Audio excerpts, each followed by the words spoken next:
Ever look at an album and wonder what the hell it is a producer actually does? Producers are usually listed prominently on an album and even mentioned in music reviews. Why is that? Why are they so important? Do they even really matter that much?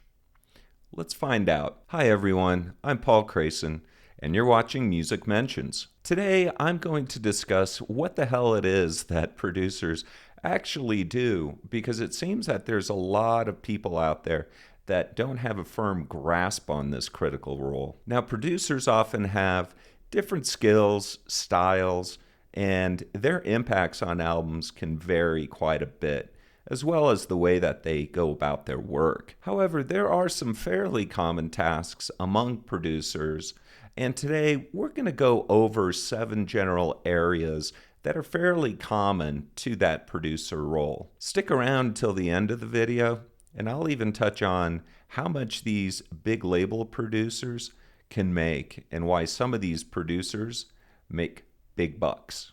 Number 1, pre-production planning is starting with album conceptualization. Producers often work with the artists to understand the artist's vision and the concept of the album that they want to make. This can involve discussions around any themes, a particular musical direction, or just the overall feel of the album. What does the artist or the band actually want to convey with the record other than the actual music itself? Under pre-production planning, we also have song selection. Producers may help in selecting the songs that end up on the album, helping to curate a comprehensive track list that fits the concept of the album. Oftentimes, artists or bands will bring in a whole bevy of songs to the recording session, from which only a few will be selected. And producers can help quite a bit in that selection process and whittling down that list. Also under pre-production planning is budgeting.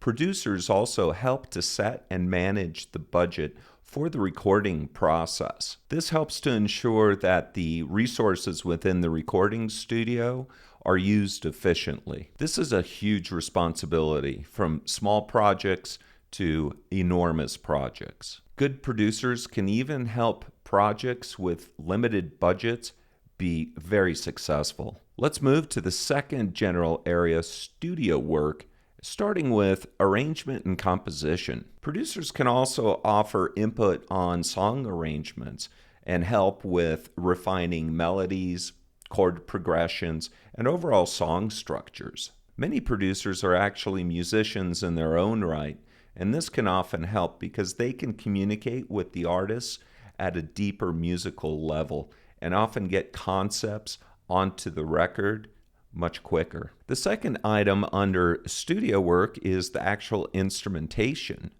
Producers can help to suggest different types of instrumentation for different songs, to make different sounds, to come up with something unique but fits the overall vision of the artist and the concept of the record. Also falling under studio work is vocal coaching.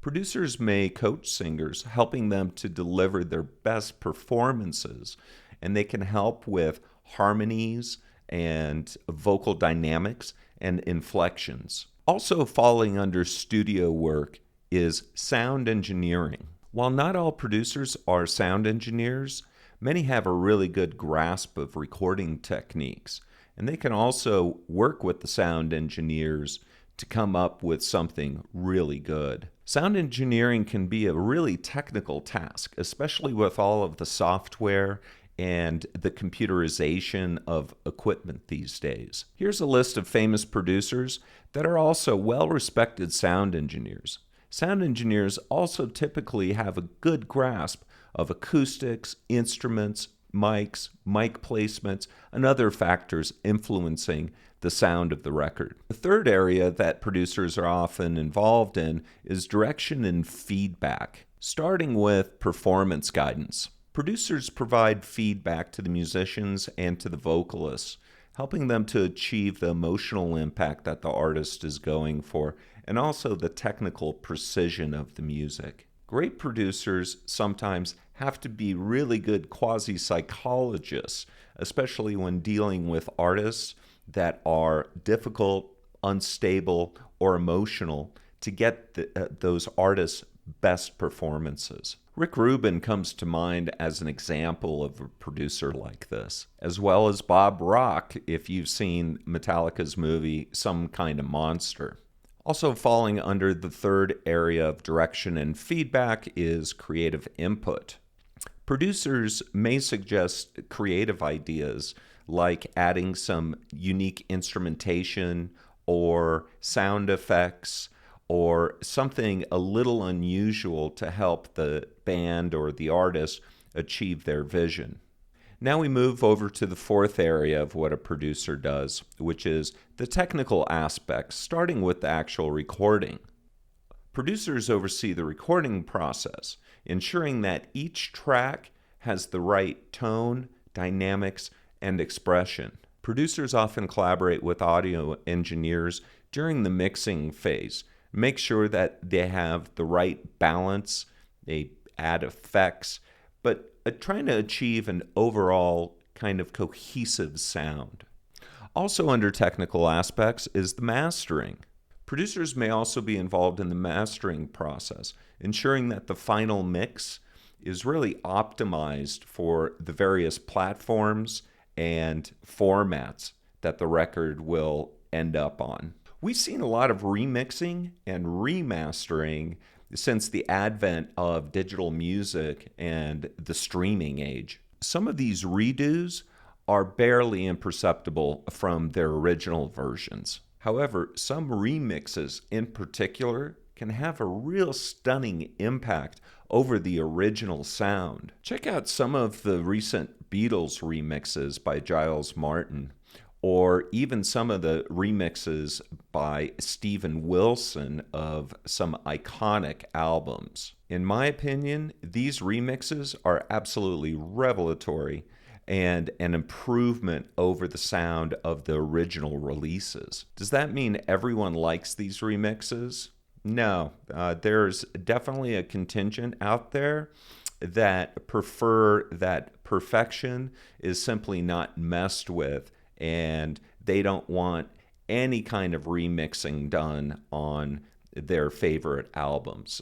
I can kind of understand it, but now we have the best of both worlds, because commonly a remixed album, you can still find that original version on the streaming platform or in physical media. So you can do a A/B comparison of the two. Check out these albums and make up your own mind. Start by listening to the original version, followed by the remixed, and come to your own opinion. I'd really like to hear in the comments, people that have done this, what are your impressions after doing this exercise?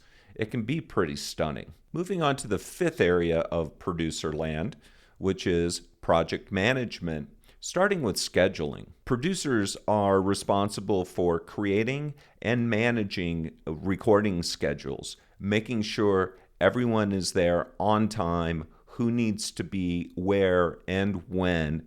And this is another very large responsibility that the producer undertakes. Also falling under project management is logistics. Producers handle logistics like setting up the recording times, hiring the studio musicians, and any other person that's involved in the recording process. Budgeting also falls under project management. Now, we discussed budgeting as part of the pre-production planning, but while the project is underway, the producer is responsible for maintaining that budget, making sure that they are on budget and on schedule. I did a lot of project management in my previous life, and I can tell you, this alone is not an easy role for anyone to do, especially for bigger projects and complicated projects. So I have a lot of admiration for producers that take this on in addition to all the other shit that they do. Now let's move on to the sixth area of what a producer does, which is quality control, starting with editing. Producers review and approve the final edits for each track, making sure that each track is free of any technical errors. Also under quality control is listening and feedback. Producers use what is called a critical ear to make sure that the quality of the album is the best it can be. Most successful producers have a lot of historical knowledge and also knowledge of the current landscape as far as music production. They know what sounds good, and upon repeated listening, they can often tweak an album to keep improving it so it sounds the best that it can. And then we have the seventh and final area of producer land, which is post-production, starting with artistic decisions. Producers often have a say in the final sequencing of the tracks. Sequencing has a massive impact to the perception of an album. Obviously, when you're listening to the album as the artist intended, which is all the way through, right? Not just skipping around tracks. Sequencing can add a vibe and tell a story in and of itself. Sequencing can provide an album with dynamics, and what I mean by that is you start with a real fast song and maybe another fast song and then slow it down with a mid-tempo, maybe throw a ballad in, and then side two kicks off with something fast. You've all noticed this. And then the final item under post-production is the final approval of the album. Producers play a key role in the final approval of the mastering and the mixing. This ensures that the album meets the artistic and the technical goals set forth at the beginning of the project. So now that you've seen all the things that a producer is involved in, you can see how critical their role is to a good sounding and hopefully a commercially successful album. Producers free up the musicians, so the musicians can concentrate on what they do best, which is playing and writing music, and then the producer can take on all the other stuff that goes into making a great album. As I mentioned at the start of this video, producers' styles and the way that they go about their work really varies wildly. Not all of the producers do all the things that I covered in this video, and some producers do a whole lot more. But I hope you get the general gist of what a producer does now. So you've got a little bit of confidence when you hear that Rick Rubin produced this album. You kind of know what he was involved in. A great producer can make such a massive impact on the final product that great producers are in real high demand. People like Quincy Jones, Rick Rubin, Nigel Godrich, all of these producers, Brian Eno, they can write their own tickets basically at this point. By the way, earlier in this video, I also mentioned that I'm going to touch on money that a producer can make. In addition to what a producer actually charges for the recording of the album, which can vary pretty widely. I've seen, $1,500 per song up to $10,000 per song. You don't really get a good concept of how much any individual producer will make on any individual album. But I think what's a lot more important than that is, especially for the big label producers, is that they get a certain percentage of the royalties from the sale of that album. And typically those royalties run in the range of 3 to 5%. This may not be as significant now during the streaming age as it was during the physical media age, but producers can still make a fairly good living. Let's take a look at the producer Robert Mutt Lange, who was the producer on the classic AC/DC album Back in Black, which was released in 1980. Back in Black is considered one of the best sounding and obviously best selling rock albums of all time. The album has sold an estimated 50 million copies worldwide as of 2023. That's a lot of records, but this album will give you an idea of what a producer potentially can make by hitting the ball out of the park. For an estimate of what Lang made on the album, let's take that 50 million figure. We're going to multiply it by the estimated average wholesale price of an album in 1980, and that's about $5.50. But adjusted for inflation, this is about equivalent to $18.50 in 2023 dollars. And now we're going to multiply it by an average royalty rate of 4%, which is right in the middle between 3 and 5%. This comes out to about $37 million. Now, this is just a rough estimate, but you can see that Mutt Lange has made quite a nice living for himself with only one album. And deservedly so, I would say. He's earned every penny of it. As a fan, there might be something particular about an album that you really like, but you can't quite put your finger on it. Maybe it's the overall sound of the album. Maybe it's the way that the album flows. Well, now that you know kind of what a producer does, don't put all the credit on the artists or the bands. Yes, they're absolutely critical to the recording process and the success of an album.